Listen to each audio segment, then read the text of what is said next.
Hello, everybody. I hope everybody's been having a wonderful off season. We are back again for yet another season of trying to help everybody as much as we can here. So, I wanted to make sure that we get started with the changes that have occurred for this upcoming season from the National Hurricane Center. And then Kylie has a excellent PowerPoint presentation about today's theme for Hurricane Preparedness Week. So we take a look. Here is our names for the season. Right here. That is what we will be working with this year. And I know Kylie had pulled up the pronunciations because, well, we all know that I'm going to most likely need them. That's kind of what we do.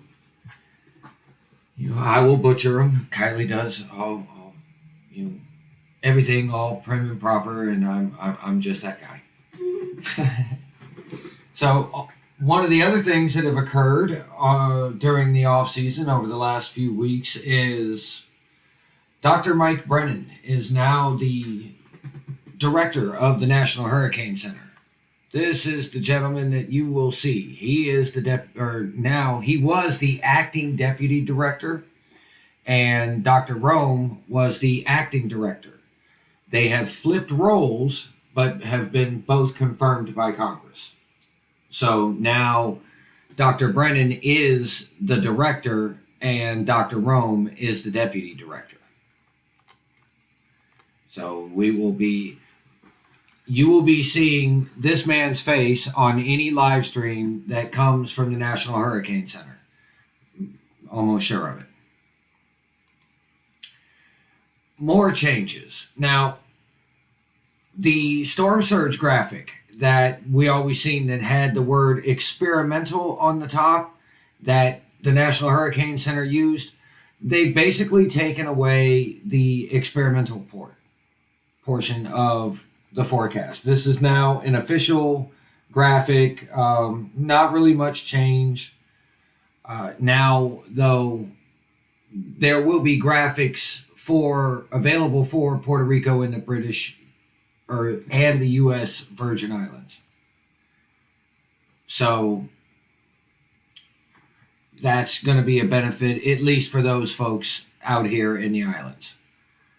So I know, I don't know whether you can talk about the work on that. Okay. Not yet. All right. Yep. Nope. So we also have an extension of the tropical outlook from 5 days to 7 days this year. So we will have a 2-day graphic, and then instead of a 5-day, it will be a 7-day extension.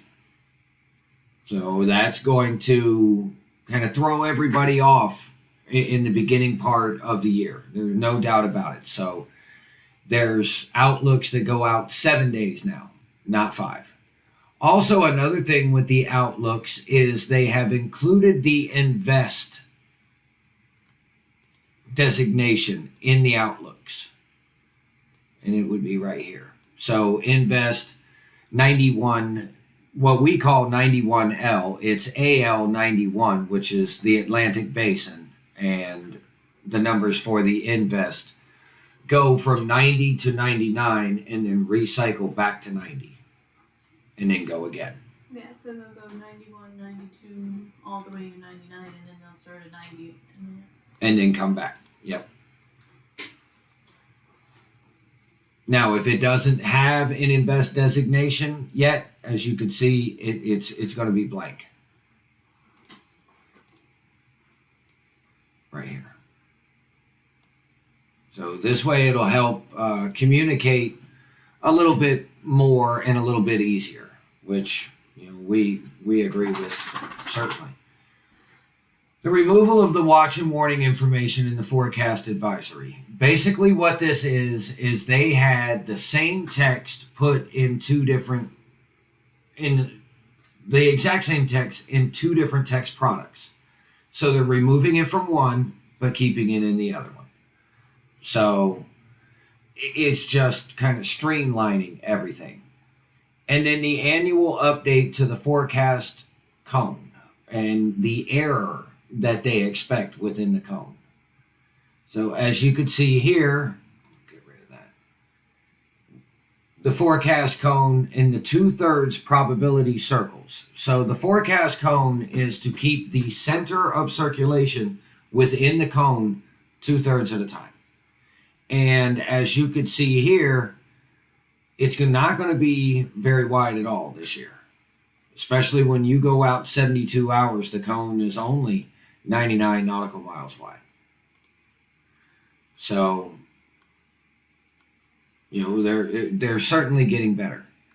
And then the storm names, the social media that the National Hurricane Center is doing with YouTube, Facebook, and Twitter. So they will be doing the live streams that you've seen, at what is it, 11:30, 5:30, or 11:30 a.m., 5:30 p.m., and then again at 11:30 p.m. if threats. I think that's what it. I think it's like 30 minutes after the primary advisories, but I don't think they do a 5:30 a.m. usually. Unless it's like, hey, it's gonna make landfall before 11:30. Well, that or like it's something really, really big. Yeah. I'm just trying to remember the presentation from the conference. Yeah, I think that's what they do. I think it's. I want to say it's 11:30 and 5:30. Well, there's the 11:30 right there. So.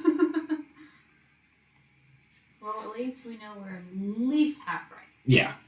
And then all of the different Twitter handles and Facebook page and all that other good stuff. I'm going to let everybody know, and then a bunch of links here with that. Also, they're having the Hurricane Awareness Tour. And as you can see, we are lucky enough this year to have them showing up on May the 4th in Tallahassee. We will be there. Kylie, myself, I know Mama's going. I know if Lindsay doesn't get to go, she would absolutely lose her mind. Mm-hmm. I know the hurricane hunters are her favorite part of kind of everything of what we do. Really. I mean, like when it comes to all of meteorology, Mama is obsessed with the hurricane hunters. And now she gets to go on a plane. Mama's not missing that for anything in the world. So, our whole thing, hurricane preparedness. That's why we're live. We will be live every night this week with a different topic. It runs from April 30th to May the 6th. And as you can see with the preparedness themes, here we have our 7 days. Day 1, know your risk, water and wind. And Kylie's got an excellent presentation here in just a few minutes that I'm going to pass this off to so she can show you guys kind of what she did with a PowerPoint presentation. It's pretty cool. You guys are going to like it.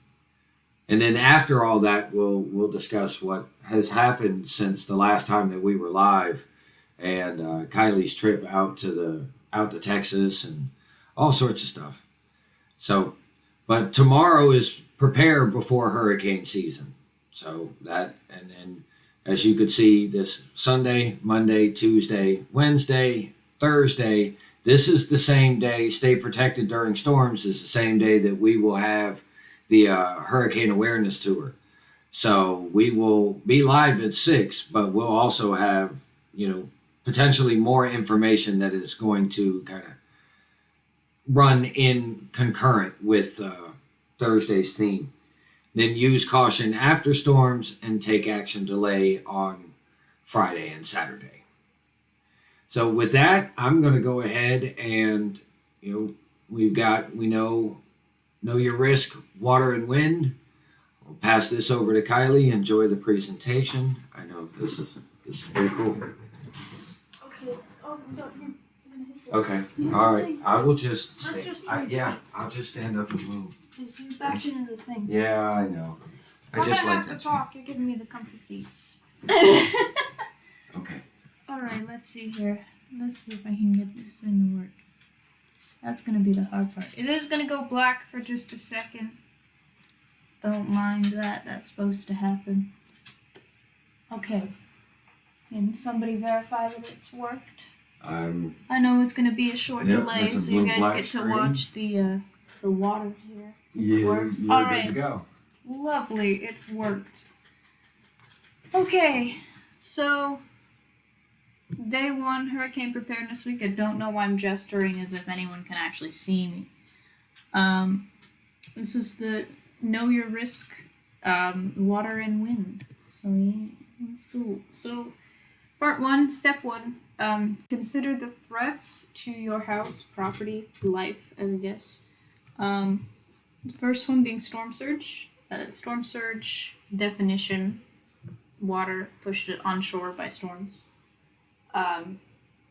Usually in coastal areas, low-lying areas, but also can go several miles inland, especially near rivers, bays, and estuaries.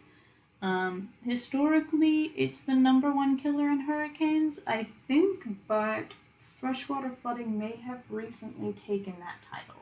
They did so. for the fatalities of last year. We lost more due to the freshwater flooding than we did the actual storm surge. But that also has to do with population.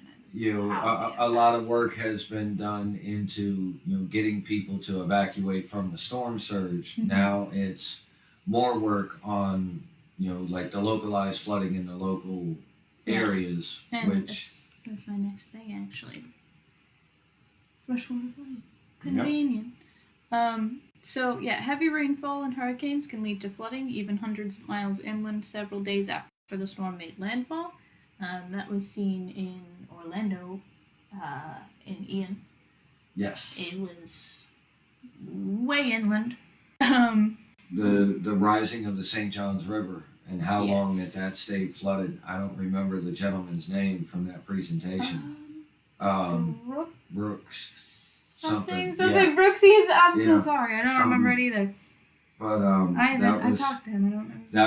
That was kind of a heartbreaking presentation. Yeah, the St. Johns River after Ian. Ian was in late September. The St. Johns River was not back to normal levels until after Thanksgiving, which is yeesh. So obviously people in low-lying areas are particularly prone to this, but even places that don't usually flood can flood in hurricanes because hurricanes can dump a lot more water than the average storm. And flood water, even after it's not actively rising, it can contain harmful bacteria, debris, wildlife, more. And it also blocks roads, which impedes travel. One thing that was mentioned at the National Tropical Weather Conference was fire ant balls. Yeah, which is a horrifying thing. I was going to mention it if you didn't. Yeah, because fire ants, in order to not drown in floodwaters, will latch onto each other and form giant balls. Like and these float large through the water. It's like a raft for them of sorts. And then the second that they touch you, they'll just start climbing up your legs. Yeah. Or anything, because you're dry ground to them. Yeah, you just became their saving point, and suddenly you're covered in fire ants. And you just so happen to be food as well.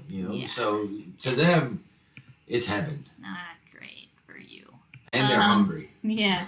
So obviously the strong winds, this is probably the one that we don't really need to tell people that much about as far as hurricanes go. Obviously extremely damaging to structures, create dangerous debris. One thing that is a known problem is street signs and stop signs turn into missiles. Yes. They can also uproot trees and destroy power lines. Mobile homes are particularly vulnerable to wind damage, especially because they're not exactly built to withstand that. Yes, no, they're not.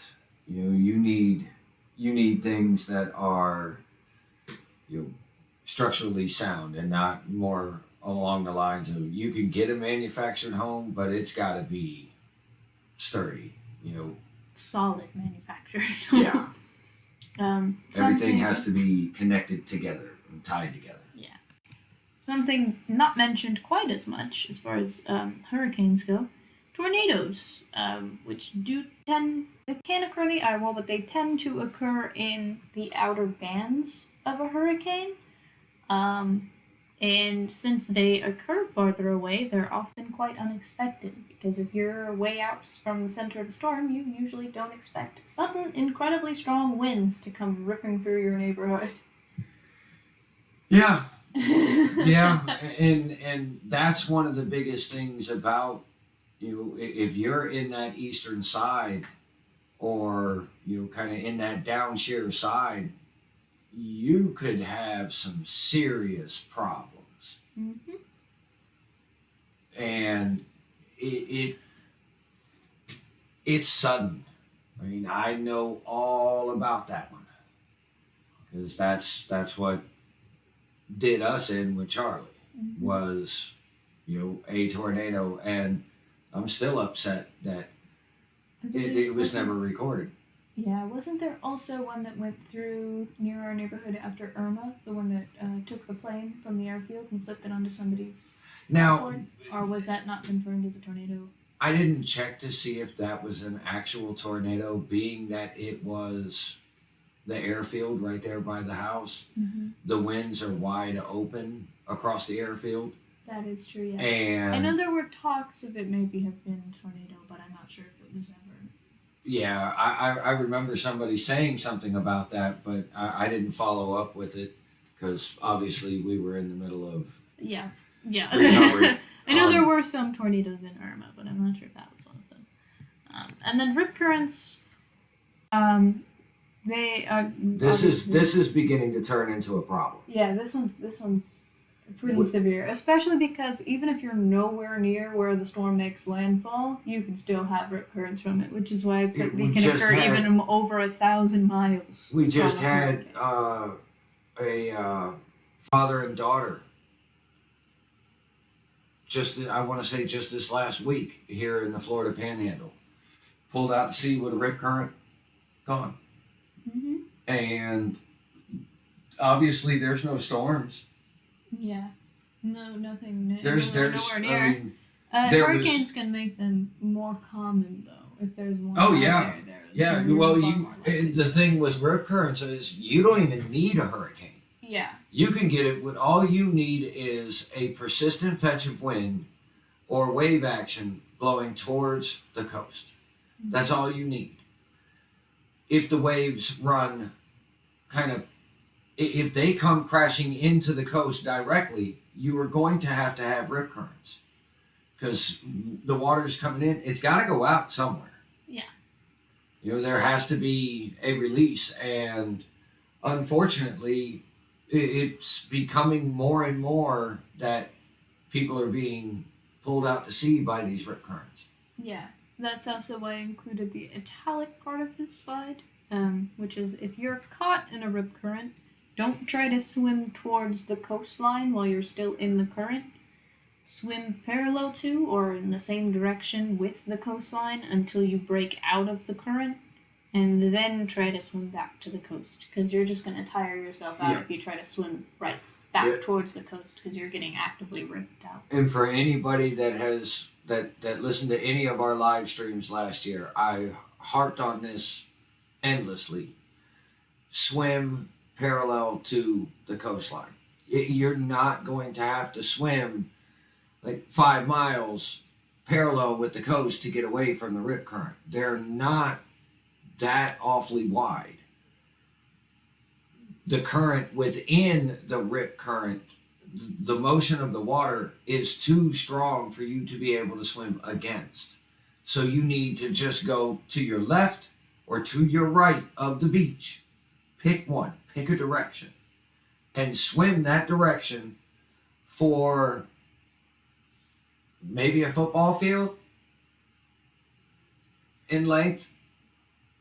swim that way, and you will feel the water no longer trying to pull you out. Yeah, once you feel that pull go away, that's when you can try safely swimming back towards the coast. Yep. And conserve your energy. You know, if you're ever caught in a rip current and you know how to kind of get up and float on your back or something like that, conserve your energy. Float, and then, you know, kind of as you're working parallel with the coastline.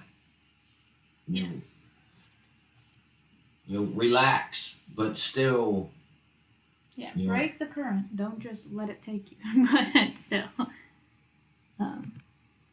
So step 2, determine your flood risk. So I do have 2 links here. I'm going to see if I can click on them and get them to work. I should be able to actually get the stream to show what I want to here. So this website is floodsmart.gov. This is the first link on that screen. It's floodsmart.gov/understandingmyfloodzone. So all this does is it'll explain flood zones to you. So at moderate to low risk flood zones, and explain they're dedicated by B, C, and X. High risk is A or V, and they face the highest risk of flooding. If you own a property in a high risk zone and have federally backed mortgage, you are required to purchase flood insurance. And to be honest, even if you live in a B, C, or X zone, you should probably also you have should flood probably insurance. have flood insurance. Yeah, because And it can if happen. you do, I'll let everybody know. We have it here. We have flood insurance here on this house. Now, we live in an X zone, which is, you know, we're not in a flood zone. But if anybody remembers what happened with like Jacksonville a few weeks ago, to where they got 26 inches of rain in like 12 hours. Mm-hmm. I don't care where you live. If you get 26 inches of rain in 12 hours, you're going to flood. Yeah. I don't care where. The only way that won't happen is if you live on the top of a hill. Mm-hmm. A big hill. But everybody at the bottom of that hill is going to be underwater. And South Florida particularly is flat. Yeah. There's no big hills to keep you safe. You know, 26 inches of rain. I mean, it shut down the airport for a couple days. It closed the port. It caused the gas prices to raise. Fort Lauderdale? Or Fort Lauderdale, yeah. You said Jacksonville. Oh, yeah, I'm sorry. No, I know fully what you meant. I know how you mixed it up, too. But it caused so many problems. And it was just a thunderstorm.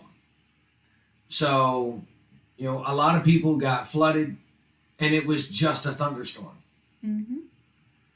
So, I mean, if you do live in an X zone, I can tell you that even if you live in the state of Florida, your flood insurance, your premium, you're just going to kind of laugh at it. Mm-hmm. And you do have to pay it all up front, all at once. But for yearly coverage, it's well worth knowing that if you do get hit hard by some type of, you know, training line of thunderstorms to where you get 20 inches of rain in a very short period of time and everything starts to flood, you're covered. Because your homeowner's insurance will not cover it. Yeah, that's one thing. Homeowner's insurance does not cover a flood. That is a separate policy. The other thing I want to show is the other link, the Coastal Flood Exposure Mapper from NOAA. That was hard to say. This just shows flood risk coastally. As you can see, this is why no one really likes when hurricanes hit Louisiana. This is why Josh Morgan refuses to chase here. If we come to Florida, you can see part of why Ian was so bad. All of this is red. And then there's obviously this area where the Everglades, the swamp. Yeah, there's a couple small towns down there on 41, but Yeah, it's mostly on Tamiami swamp, Trail. though. But for the most part, yeah, that's 10,000 Islands and Everglades. Mm-hmm. So this map is not really going to give you like your flood zone or anything, but it can tell you like, I live in a red or orange zone. Maybe I should definitely be careful with flooding. And this one is a bit easier to navigate than the next that I'm going to show, which will tell you your actual flood zone, because this one you can zoom in and get a bit better as far as actual road names. So let me go back to the presentation here.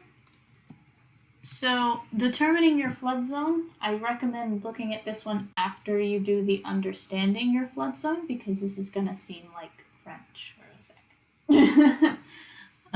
So this website, it's msc.fema.gov/portal/home. I do not know why it's so long. Well, it's pretty detailed. Correct. So this is what you'll get when you first go to that link. Do you want to type that link in the chat for me? Do you want me to go back? Here, I'll have it here. /portal/home. I don't think that's going to link because you didn't type the HTTP. Oh. At the beginning. Yeah, and we're losing signal. I don't know why we're losing signal. Yep. Well, but we'll just keep right on going. We're doing our best. If it cuts, I'm sorry. So this is the website or the screen that you'll see when you first load the website. Type in your location. It can be your specific address, city, even a building near you. Sometimes will work. And then click search, and it will take you to this website. Obviously, as far as like the search results, it will say products for wherever you searched. If there's any changes, you'll be able to see those in these folder sections here, and you can also print or download the image. It'll also tell you the effective date. If it's a really old effective date, it may not have been updated recently, but as you can see, this one has been updated. I think pretty much right after Ian would have been probably why this one was updated. 3 weeks after Ian. So this was probably updated related to that. And this will also, this gives you a helpful little tip. And this says a national flood insurance program flood insurance policy could cost less than $400 a year. And it says if you live in an area with low or moderate flood risk, you are 5 times more likely to experience a flood than a fire over your home in your home over the next 30 years. And it's even if you're in a low or moderate risk. Yeah, like some of the people there that were in Fort Lauderdale, they really weren't in a known flood zone. Yeah. And guess what? They ended up with feet of water in their house. Mm-hmm. So now they've got big problems and probably never thought of getting flood insurance. Or, it's somebody that has already paid off the house, owns the home, doesn't have a mortgage, is not required to carry insurance or anything like that. And now they wish they had it. Yeah, and they're like, oh, I don't want to spend that extra, $1,000 or like it said, as little as $400 a year. I mean, it says less than $400. Well, yeah, but you think about that: $400 a year, you get a flood that caused $50,000 worth of damage that your home insurance won't cover. And you're paying less than $2 a day. Pretty much. Yeah. So if you scroll down, it'll take you to a map. All of these are the zones, the specific flood zones. Obviously, you will be able to zoom in a bit closer on your location to figure out which one specifically applies to you. Since this is a barrier island coastal area, it's mostly zone A and V, which are the highest flood risk areas. And then I believe, I don't remember what these ELs are. It's probably elevation. I think it's elevation. Yeah. But I don't know because it's a bit weird Yeah, placement maybe wise. I'm not entirely sure, but it is on the understanding and it's on this website. I don't remember it off the top of my head. Also, something I found a little funny and wanted to point out, jet skis and boats. At least they took it on a good day where people were having fun. Mm-hmm. It's And not the so water much. is dark green. And the water looks like sweet tea. Yeah. Fort Myers Beach. You gotta love the dirty water of Fort Myers Beach. So step 3, learn your evacuation zone. This is said all the time, and yet no one ever tells you where to do it, which I think is so fun. Not really. So, when officials will issue evacuation orders, they probably aren't going to specifically go tell you evacuate. They're going to say, hey, zone A and zone B need to evacuate. If you don't know what zone you're in, that's kind of useless information. So you should probably figure that out. And there is this, it's a PDF from Flash, which is the Federal Alliance for Safe Homes. They do a lot of hurricane-related things. This document has evacuation zones and evacuation routes for every hurricane-affected county. This is 6 pages long. I specifically was going to highlight Lee County, which is on page 3. I think Indian Rivers has an asterisk because it's split up weirdly. If I remember correctly, that's why that's there. There's a couple with asterisks that have just weird situations. But this is just it links to every single county that you could possibly need this information for. So Lee County, this is what you'd be met with as soon as you go to the evacuation zone website. It gives you the lists, zone A, B, C, D, E, and then the colors that they're in. And then during an emergency, there will be blue areas will be ones currently under active evacuation notices. Open shelters will be green pins, and then green lines will be evacuation routes. Though these aren't currently on because I don't even thought there's none of these right now. So once you click OK on that, basically the map guide, it will take you to this screen. You can type in your specific address, or if you want to type a specific city, you can do that.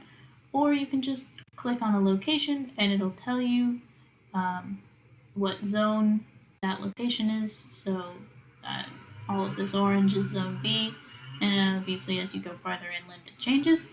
Evacuation zones are mostly flood and storm surge based, so the closer you are to the water, the higher zone you're in pretty much. So obviously all of these barrier islands are zone A, and as you go more inland it's B, C, D, and then E is all the way in here. So you can obviously still have damage even if you're not in an evacuation zone. Yeah, it's all depending upon, the overall track, intensity, angle of approach. There's a lot of factors. There's a lot of factors that go into who's going to see the largest storm surge and why. Yeah. So this is specifically for Lee County. If you need to find yours, this is the link. You can type this in directly and it will take you to the PDF. I will let you know in advance. It's going to download a file because it's downloading the PDF to whatever device you open it on. Don't panic, you type in the link, that's what it's supposed to do.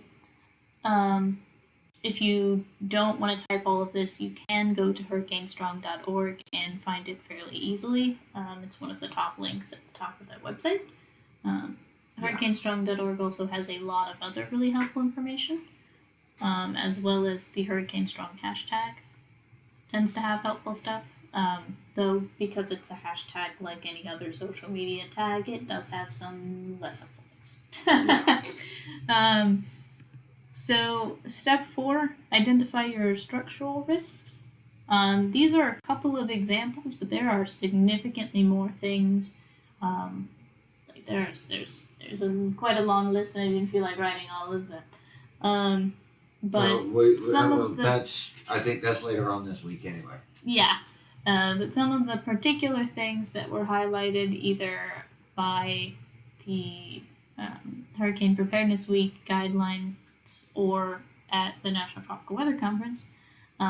Exterior doors and garage doors, like, are they hurricane safe? Is your garage door certified to withstand a hurricane, or is it potentially going to blow off in the storm? Do you have storm shutters? I know how to speak. Are your soffits secure? Also, do you know what a soffit is? Because I didn't. You should probably know what they are, especially if you own a home, and you should make sure that they're secure, but only after you learn what they are. Yes, you need to know what they are. I believe those are the things that keep your roof on. No, it's outside. I'll show you what they are after the live stream. They're related to the roof in some way. The person who explained it made it more confusing than it was before she told me what it was. And the other thing, outdoor furniture, I'm pretty sure this one's fairly self-explanatory, but if there's a storm approaching, put the lawn flamingos inside. Yeah. Before put the they lawn turn chairs, into you know, like if you got a grill out there on the edge of the pool deck, you know, like, hey, bring that in. Yeah. You know, don't leave the umbrella on the deck outside. Yeah. Take the flying debris off the. Yeah, your neighbors will be very thankful, and you won't have to go over to your neighbor's house, or even if you find it again. Please don't leave the garden gnomes in the yard. They will become missiles. The last thing you want is a garden gnome flying through your window during the storm. Yeah. Just bury it. Yeah. It's a garden gnome. That works. It'll pop right back up later. It's a garden gnome. It'll be over there the following day. Don't listen to him. Nearby trees. This one is a bit harder, especially for elderly people or disabled people or even super like younger people. But particularly focus on precarious limbs. If there's a dead tree limb hanging over your roof, a storm is probably going to knock that down, and you don't want the storm to knock it into your house or your car or whatever. So trim up your trees. Yeah. And if you've got a giant tree right next to your house, and there's also you can do maintenance to the trees, and kind of after spring and before peak season comes, you can have your specific limbs and kind of pulled out to where you still have the leaves in the tree, but it's not this massively dense canopy. Mm-hmm. And it will allow for some wind to continue to flow through the tree without potentially damaging or knocking the tree down. Yeah, the last thing you want is a tree in your house. If you can't do that yourself, be it just physical inability, don't have the equipment, whatever, you can call landscaping or lawn maintenance companies. Some of them, at least, obviously, like the people who mow your lawn might not do tree limb trimming, but if you find a tree trimming company locally that's within what budget you have, you can contact them and ask them to help trim it up too. There are companies that exist solely to do that. Yeah. The other thing mentioned, this was mentioned a lot at the conference, building codes. Most people don't know what building code was used on their house, but you can find it out.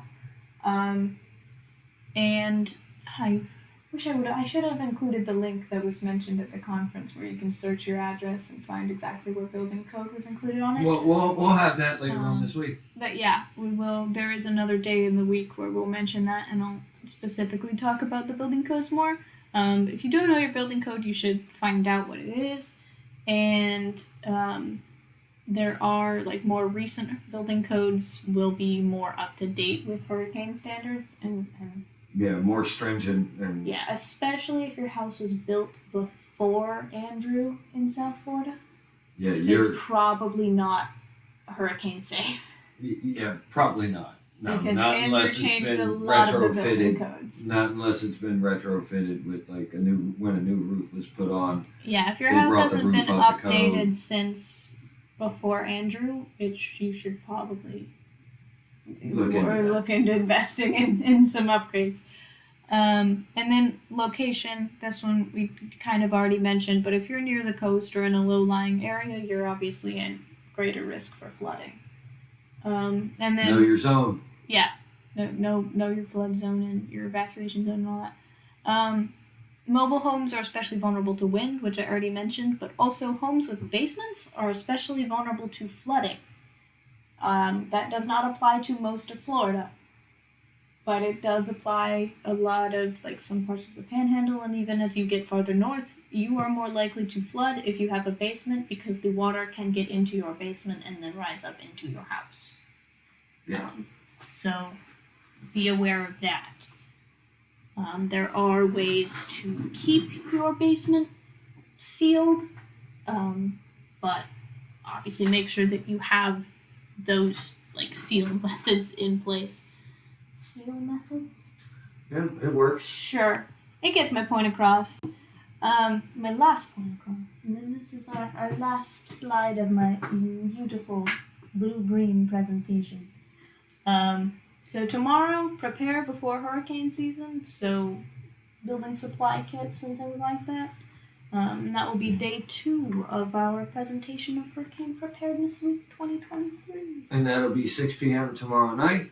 Mm-hmm. And Eastern time, 6 p.m. Eastern, time. yep. And 5 building a hurricane season kit. Oh, did we have to? Oh. Yes. It becomes, Yes, you have to do it, but like you just heard me, do we have to? Because you can make it fun. you got it. Well, Especially you got to do it every year, regardless. Yeah. Especially if you live in Florida or along the Gulf Coast. The good news is a lot of the things that you put in a hurricane kit last a few years. Keep for a good bit. Food and water you have to update. That's the thing. But if you've got a flashlight, you're probably not gonna have to buy a new flashlight unless you broke it. No, and that's on you. But you do have to make sure that you've got your batteries charging and stuff like that.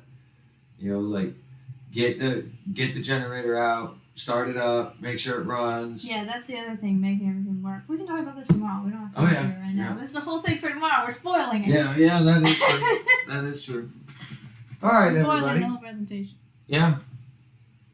So I guess with that, we're back. I mean, that's we'll see you tomorrow night. I know Storm Dog is thrilled. Got his paws crossed. Yeah, he's back here with his paws crossed. He's chilling with a big smile on his face. He's happy. He's half asleep. Yep. He's happy. Well, he's awake now because he knows we're about to wrap it up in here. Yeah, as soon as he knows that, He can tell. Yeah, no, he really can. He knows when the live stream is ending because the first thing, the first thing that he wants to do is go outside, put 3 paws in the grass, not 4, 3 paws in the grass, go to the bathroom real quick, turn around, come back in the house, and immediately beg for a treat. You've said way too many trigger words. I know. And look, he just laid down because he knows I'm not moving yet. I think. Yeah, I think that's about it. So it was probably a train wreck for the first video of the year. It's been a while. They always are. The first few, it'll be a disaster. By Tuesday, Wednesday maybe. Yeah. Yeah. Tuesday, And maybe then we not. might get thrown off again on Thursday, being so excited and having to, Yeah, kind of 'cause of contain the- Mom. Yeah. Guess. Because we're wanting to go, we want to go see it, but I know we're going to be taking like a little fangirl. We're gonna have to we keep are her. so lucky she's Yeah, at we're work gonna have and not to. watching this one. We're gonna have to make her behave. We're gonna have to make her not watch this live stream. Oh no, that's fine. I'm more than happy. I already know what's coming. I've talked with her about it. All right. It's bad. Little fangirl. So with that, have a wonderful night, everybody, and we'll talk to you tomorrow evening. Oh, I will mention the thing that Jonathan just said. Because I just saw it in the chat and I want to say it out loud too. If you live in an HOA neighborhood or have your county has rules against tree trimming or cutting down certain types of trees, make sure that you check those before you do tree maintenance, especially HOA rules, because they can be very particular about how you're allowed to cut your trees or plants in your yard and how your yard has to look and things like that. So don't get yourself in trouble. Be careful, be safe, but don't get yourself in trouble. And if you have to, you can oftentimes get exemptions on certain rules in order to ensure safety. Good deal. So that All right, is now we're done. Now we're done. Yes. So we will be here tomorrow night, 6 p.m. With hurricane prep. Yeah. I got a couple recommendations for everybody too. All right. So have a wonderful night, everybody. We'll see you then.